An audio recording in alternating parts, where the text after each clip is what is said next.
Hello, and welcome to CHD Wise, an education series for patients and families. My name is Rebecca Acosta, and I am the Director of Education here at Conquering CHD. On this episode, we are discussing CHD from the birth defect lens as part of National Birth Defect Awareness and Prevention Month. I am pleased to welcome Dr. Jennita Reefhuis, who is the Branch Director at the CDC's Center for Birth Defects Research and Prevention.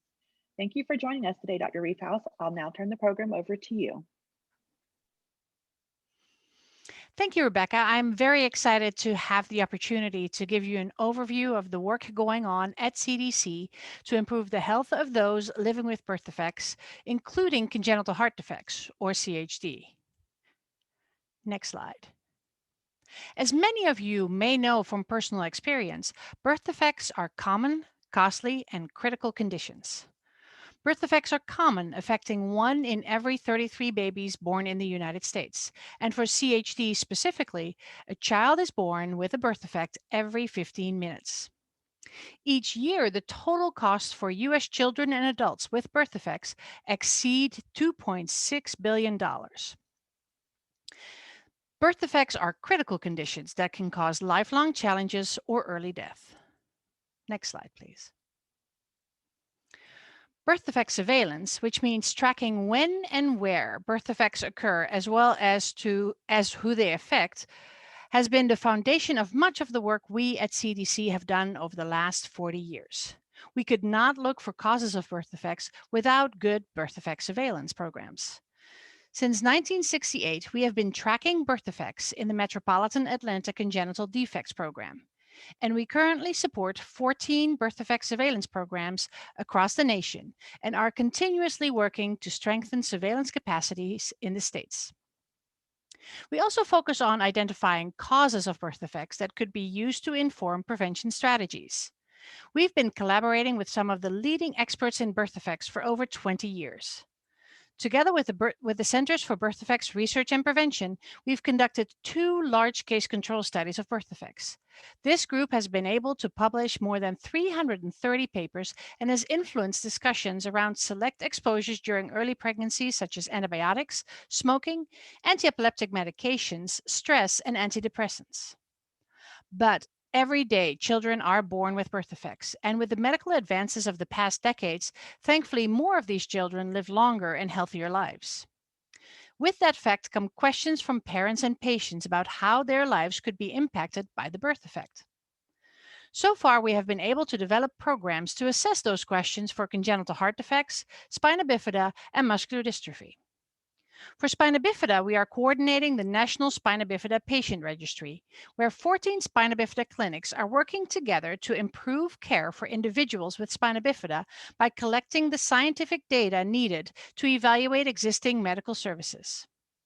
For muscular dystrophy, we fund and manage the Muscular Dystrophy Surveillance Tracking and Research Network. Funded sites conduct population-based surveillance with careful clinical review in combination with coordinated surveys for patients and parents. We also conduct CHD surveillance and research, which I'll discuss in greater detail later in this presentation. It is important to note that much of CDC's birth defect and CHD work is informed by using population-based data from our surveillance programs.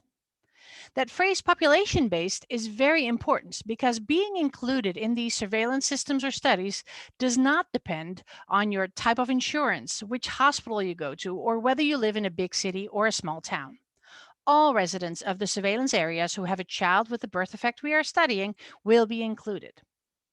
This approach allows us to include a diverse group of people, which is critical for studying any racial, ethnic, or geographical differences among affected individuals.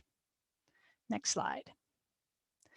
Now, I'm talking to you today because I was invited by Conquering CHD. So let's dive a little deeper into our work on congenital heart defects.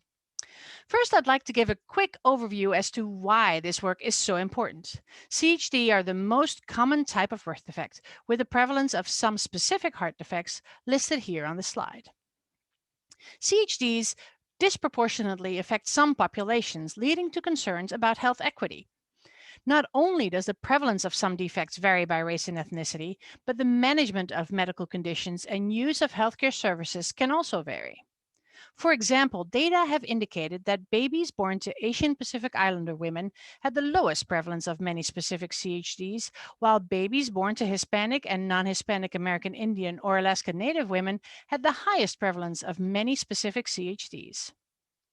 Among individuals with heart conditions, those who identify as non-Hispanic Black, Hispanic, or of a non-Hispanic other race appear to be the least likely to have a medical home, highlighting opportunities to improve care for children with heart conditions. Next slide. For more than a decade, CDC has been committed to helping individuals with CHDs in each phase of their life. This graphic walks through some of our collaborative efforts to improve the health of people living with CHDs. Currently, our work is focused on learning more about CHDs through public health surveillance and research to inform interventions that could improve the life of those living with these conditions. Next slide. I would now like to highlight how we've improved upon and expanded our surveillance of CHDs across the lifespan from 2012 to present. In 2012, we funded a 3-year pilot project to determine the feasibility of population-based surveillance among people aged 11 to 64 across 3 U.S. sites. The participating sites conducted surveillance in Atlanta, Georgia, Massachusetts, and 11 counties in New York. In 2015, we were able to expand to a 4-year project to conduct surveillance across the lifespan in 5 U.S. sites. The participating sites conducted surveillance in Atlanta, Colorado, the same 11 counties in New York, North Carolina, and Utah. And in 2019, we began congenital heart surveillance across time and regions, or CHD STAR, a 5-year project to conduct surveillance in people up to 45 years old across 7 U.S. sites: Arizona, Georgia, Iowa, which was added in 2020, New York, North and South Carolina, and Utah. These programs collect data to estimate the number of people living with CHDs and to better understand the survival, healthcare use, and longer-term outcomes of people living with CHDs. CDC will fund the CHD STAR sites until 2024 to conduct surveillance among children, adolescents, and adults with CHDs over a 10-year period. Next slide. For the projects I just described, we used data from healthcare sources. These sources contain information from medical visits, so it is limited to those individuals who have access to healthcare services.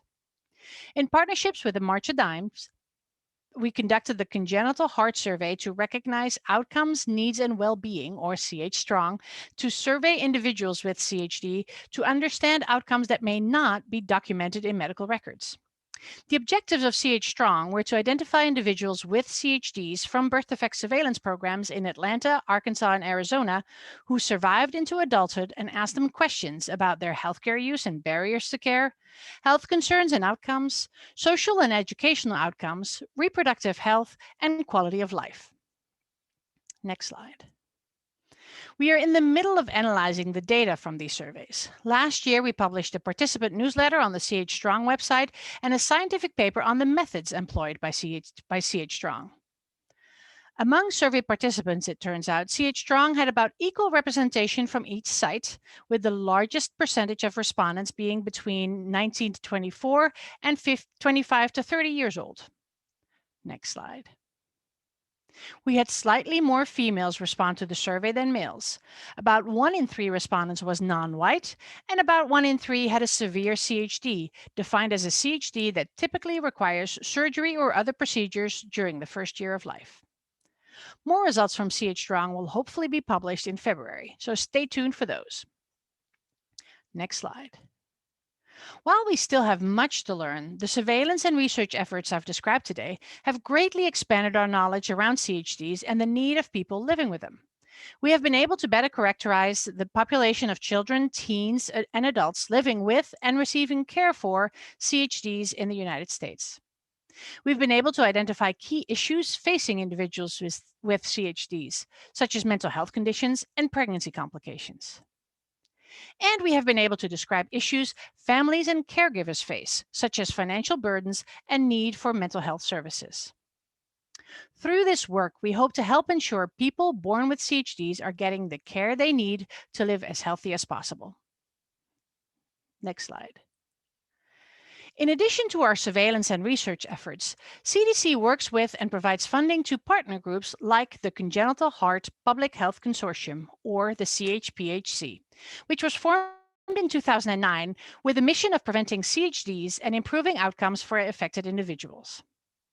The CHPHC achieves its mission by providing leadership and a unified voice for public health priorities around congenital heart defects, expanding opportunities for surveillance and public health research, and informing public policy priorities. The group's current focus area is trying to address financial barriers to congenital cardiac care. Next slide.